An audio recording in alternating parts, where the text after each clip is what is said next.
La parole est à Madame Nathalie Goulet pour le groupe de l'Union centriste et républicaine.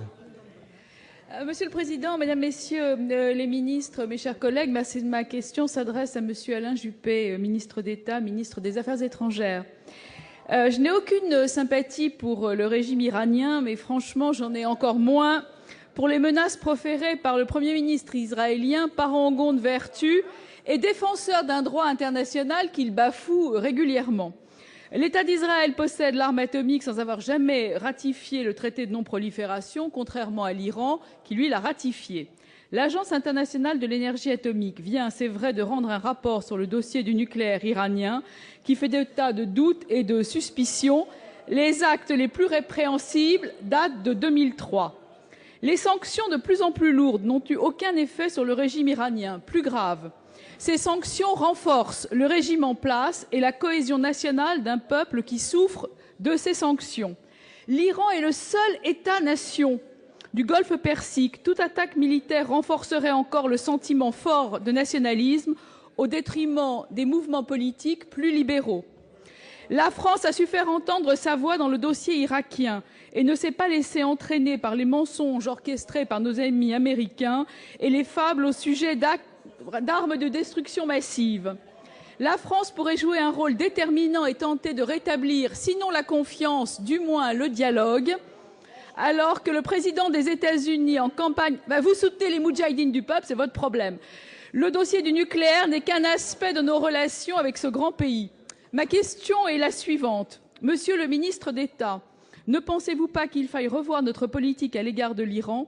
Les sanctions n'ont pas fonctionné et retardent l'évolution démocratique de ce pays. Pensez-vous prendre une initiative diplomatique forte envers l'Iran pour tenter de rétablir, sinon la confiance, du moins le dialogue? Merci. Pour vous répondre, la parole est à Monsieur Henri de Raincourt, ministre chargé de la coopération.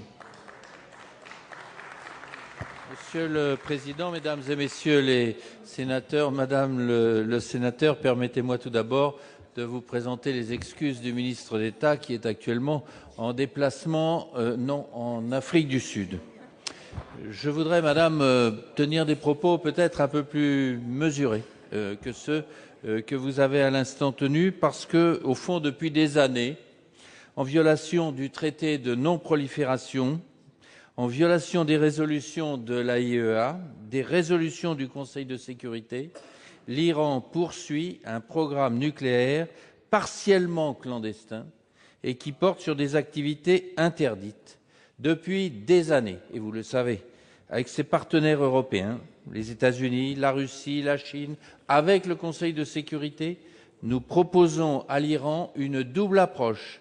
D'une part, le respect par l'Iran des demandes de l'AIEA et du Conseil de sécurité, et l'engagement d'un dialogue avec des offres de coopération extrêmement concrètes. Au début de cette année, les 6 ont rencontré l'Iran à 2 reprises, une fois à Genève, une fois à Istanbul.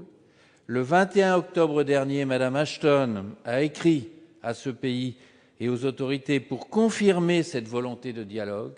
Il semble qu'à ce jour, elle n'ait pas encore été honorée d'une réponse. Et en plus, une des dernières interventions de M. Ahmadinejad annonçait une nouvelle augmentation des capacités nucléaires de l'Iran. Et donc, le rapport, comme vous l'avez dit vous-même, de l'AIEA est effectivement particulièrement inquiétant. Et il montre que ce pays continue de refuser de répondre aux doutes de l'AIEA sur ses activités dans ces domaines extrêmement sensibles. Et donc, dans ces conditions, Madame le sénateur, nous laissons, bien sûr et comme toujours, la porte ouverte au dialogue. Nous sommes toujours disposés à le faire, mais simultanément, nous n'avons pas d'autre choix que de demander une pression diplomatique accrue en renforçant les sanctions. Et je ne porte pas le même jugement que vous sur l'effet des sanctions. Je pourrais vous citer des pays dans lesquels ils ont eu des résultats extrêmement concrets. Faisons ensemble le vœu que le dialogue l'emporte sur la déraison.